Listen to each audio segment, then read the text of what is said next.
Sleepers, Dune Awakening is filled with interesting quests that will take you all over Arrakis, and one in particular will get you a guaranteed Lasgun, one of the best weapons currently in the game. My name is Kodiak, this is Legacy Gaming, and here are 6 quest chains you absolutely want to complete to pick up some unique weapons. Throughout Arrakis are a number of outposts, safe havens where you can stock up on gear and pick up valuable contracts. At the time of making this video, it's very possible to complete every contract in the game relatively quickly, but as Dune Awakening expands and new contracts are added, we wanted to make sure new players could find the best contracts that awarded the best weapons. If you're looking for a solid early game weapon, one that fires double ammunition for double impact, then you'll want to complete the Monster Slaying chain, which you can pick up at the contract board at the Anvil in Vermilius Gap.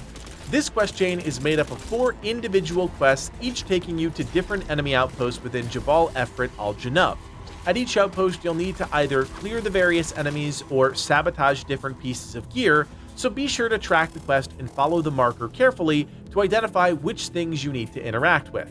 The final stage of the quest, Strike at the Heart, will take you to the Hand of Qadir in the same region, and you'll need to kill the Slaver boss. You can find him on the Ornithopter platform at the very top. Defeat him and contact the issuer of the quest from your journey menu, and you'll receive Shadrath's Edge. This is a custom Mala pistol that deals 48.2 damage per shot fired, firing 260 rounds per minute. This weapon is unique because it fires a double burst, which means you will chew through ammunition quickly. Considering that you can get this early on in your adventure, it's well worth completing the quest. High atop the eastern shield wall is the Atreides faction base Helios Gate, but inside, regardless of if you're aligned with the Atreides or not, you'll find a contract board. You'll want to pick up the quest chain the Absence Kernel, because this rewards a powerful melee weapon that you would otherwise have to craft. In my opinion, this is one of the more interesting quests in the game because it's not as simple as just kill everything, at least not to start. There are 4 quests in total, and it'll take you deep into Haga Rift, where you'll eventually need to enter Imperial Testing Station number 23. As you might expect, you'll need to work your way through the final chamber and then defeat Colonel Voldero, the boss. Once you do that, you can contact the issuer through the journey menu, and you'll receive the Spark Sword melee weapon. This is a long blade that deals 76.5 damage per swing, but it also has a unique effect. Whenever you parry an enemy attack, you gain a small bit of stamina back. It's a solid mid-game option connected to a relatively easy quest, so picking this up is a no-brainer. Found at the Helios Gate contract board inside the Atreides space is a quest chain called Payload. This will take you northwest to the wreck of the Electo, which is a PvP ship, so be prepared to either fight other players or quickly run away if things get intense.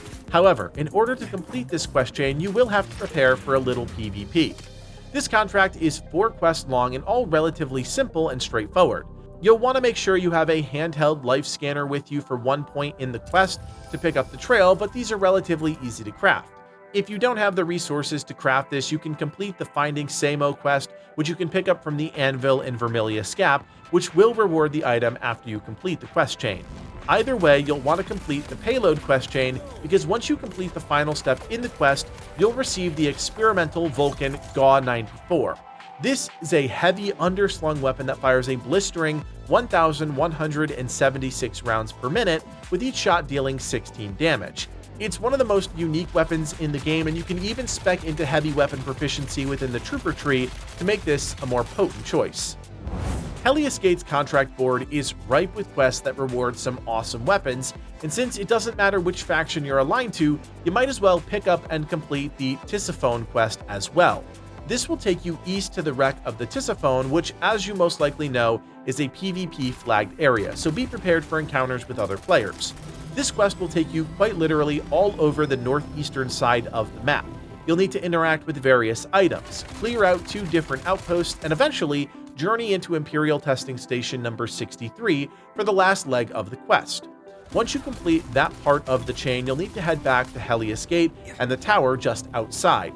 At the base of the tower is a dead drop location which you can interact with, and then take that message back to Pinnacle Station to complete the quest. It's a bit roundabout, but your reward is the weapon Seb's Kisser. This is a unique disruptor that deals 15.9 damage per shot, fires 600 rounds per minute, and has an expanded clip size of 48. It's a solid niche weapon if you're looking for something to deal with shields, and since the only other way you can scoop this up is by buying it outright with Solari, it's well worth the effort of completing a simple quest. If you're looking for one of the best sniper rifles currently in Dune Awakening, then head to the Crossroads Trade Post in Misa Tiril and pick up the Dangerous Dealings quest chain from the contract board. Now, I'm not going to lie, this is a relatively long quest that will take you all over the northwest side of the map, so I highly recommend you wait to do this until you have a Scout Ornithopter. You'll also want to make sure you have a handheld life scanner with you, as this quest will have you survey multiple locations throughout the area.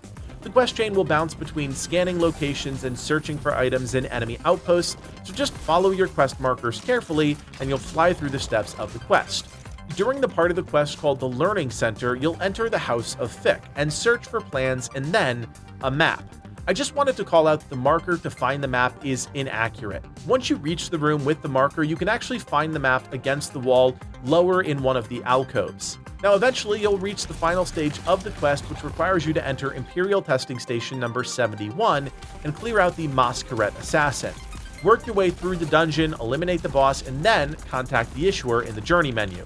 Once complete, you'll be rewarded with Thufir's Best, an incredible sniper rifle that's perfect to take into the deep desert if you're just reaching that part of your progression.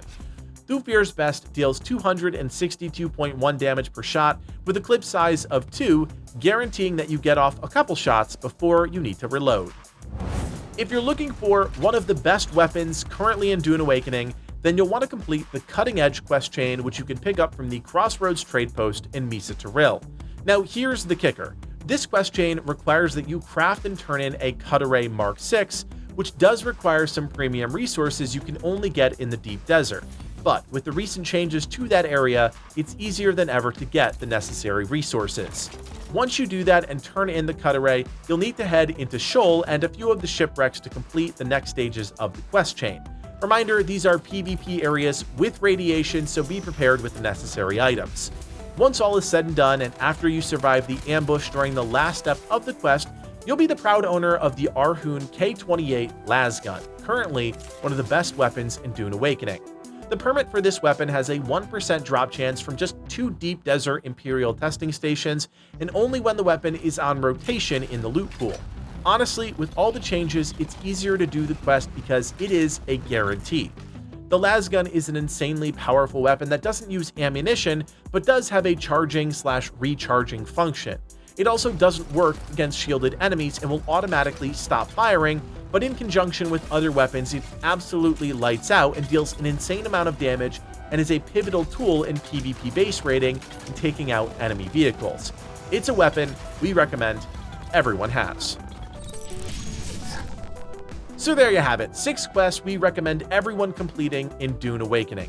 As always, if you have any questions about completing these, leave us a comment down below or join us on Discord where you can reach out to myself or Livid directly. And if you appreciate the work that goes into making these videos, do me a solid, hit that thumbs up, and consider subscribing. My name is Kodiak, and from everyone here at Legacy Gaming, thanks for watching, and play on.